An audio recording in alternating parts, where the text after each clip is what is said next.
نبوت مل جانے کے بعد 9 برس تک نبی اکرم صلی اللہ علیہ وسلم مکہ مکرمہ میں تبلیغ فرماتے رہے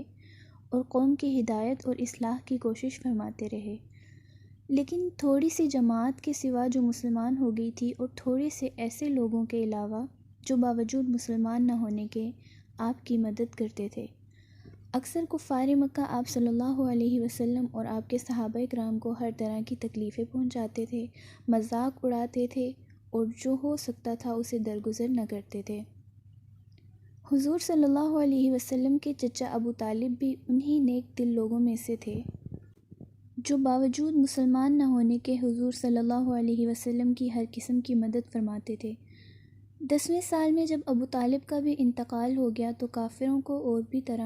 ہر طرح کے کھلے مہار اسلام سے روکنے اور مسلمانوں کو تکلیف پہنچانے کا موقع ملا۔ حضور اقدس صلی اللہ علیہ وسلم اس خیال سے طائف تشریف لے گئے کہ وہاں قبیلہ ثقیف کی بڑی جماعت ہے، اگر وہ قبیلہ مسلمان ہو جائے تو مسلمانوں کو ان تکلیفوں سے نجات ملے گی اور دین کے پھیلنے کی بنیاد پڑ جائے گی۔ وہاں پہنچ کر قبیلہ کے 3 سرداروں سے جو بڑے درجے کے سمجھے جاتے تھے گفتگو فرمائی اور اللہ کے دین کی طرف بلایا اور اللہ کے رسول کی یعنی اپنی مدد کی طرف متوجہ کیا،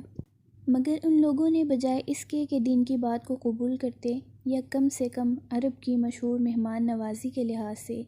ایک نووالد مہمان کی خاطر و مدارت کرتے، صاف جواب دے دیا اور نہایت بے رخی اور بد اخلاقی سے پیش آئے۔ ان لوگوں نے یہ بھی گوارا نہ کیا کہ آپ یہاں قیام فرما لیں۔ جن لوگوں کو سردار سمجھ کر بات کی تھی کہ وہ شریف ہوں گے اور مہذب گفتگو کریں گے، ان میں سے ایک شخص بولا کہ او ہو، آپ ہی کو اللہ نے نبی بنا کر بھیجا ہے۔ دوسرا بولا، اللہ کو تمہارے سوا کوئی ملتا ہی نہیں تھا جس کو رسول بنا کر بھیج دے۔ تیسرے نے کہا کہ میں تجھ سے بات کرنا ہی نہیں چاہتا، اس لیے کہ اگر تو واقعی نبی ہے جیسا کہ دعویٰ ہے تو تیری بات سے انکار کر دینا مصیبت سے خالی نہیں ہے، اور اگر جھوٹ ہے تو میں ایسے شخص سے بات کرنا نہیں چاہتا۔ اس کے بعد ان لوگوں سے نا امید ہو کر حضور اکرم صلی اللہ علیہ وسلم نے اور لوگوں سے بات کرنے کا ارادہ فرمایا کہ آپ تو ہمت اور استقلال کے پہاڑ تھے، مگر کسی نے بھی قبول نہ کیا۔ بجائے قبول کرنے کے حضور سے کہا کہ ہمارے شہر سے فوراً نکل جاؤ اور جہاں تمہاری چاہت کی جگہ ہو وہاں چلے جاؤ۔ حضور اکرم صلی اللہ علیہ وسلم جب ان سے بالکل مایوس ہو کر واپس ہونے لگے تو ان لوگوں نے شہر کے لڑکوں کو پیچھے لگا دیا کہ آپ صلی اللہ علیہ وسلم کا مذاق اڑائیں، تالیاں پیٹیں، پتھر ماریں، حتیٰ کہ آپ صلی اللہ علیہ وسلم کے دونوں جوتے خون کے جاری ہونے سے رنگین ہو گئے۔ حضور اقدس صلی اللہ علیہ وسلم اسی حالت میں واپس ہوئے۔ جب رستہ میں ایک جگہ ان شریروں سے اطمینان ہوا تو حضور صلی اللہ علیہ وسلم نے یہ دعا مانگی، اے اللہ، تجھی سے شکایت کرتا ہوں میں اپنی کمزوری اور بے کسی کی اور لوگوں میں ذلت اور رسوائی کی۔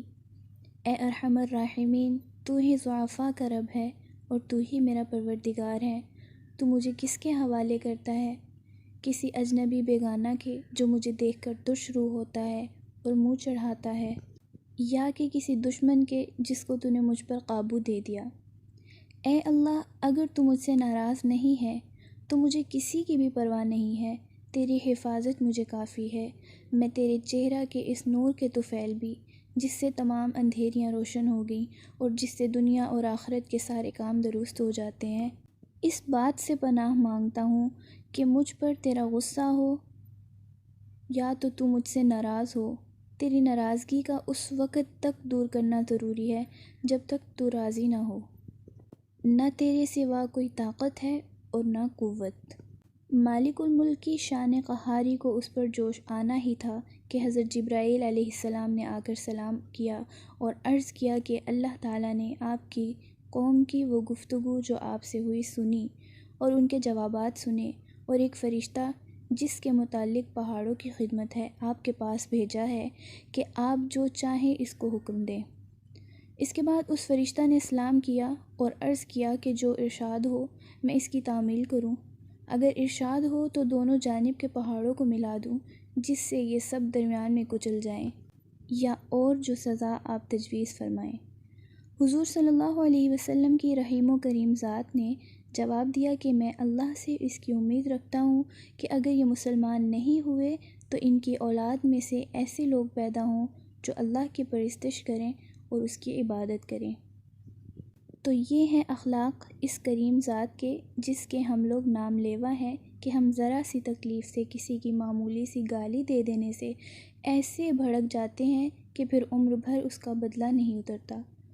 ظلم پر ظلم کرتے رہتے ہیں اور دعویٰ کرتے ہیں اپنے محمد کی امت ہونے کا، نبی کے پیروکار بننے کا۔ نبی اکرم صلی اللہ علیہ وسلم اتنی سخت تکلیف اور مشقت اٹھانے کے باوجود نہ بد دعا فرماتے تھے اور نہ ہی کوئی بدلہ لیتے تھے۔